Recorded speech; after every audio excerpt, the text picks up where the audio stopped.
A church in the Roanoke Valley is educating the community about the impact of drugs on those who become addicted. Melrose Baptist Church is holding a 4-week study of Beth Macy's book, Dopesick. Speakers from the community will tell their stories of recovery.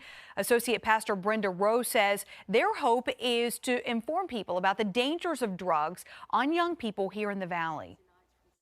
We feel as a faith community that we need to be ready to hear people's stories and to help them. And in my case, there's addiction in my family, and I have learned so much about the brain disease and about the epidemic in our area. Beth Macy will be speaking to the group at the first session on May 22nd at 7 p.m.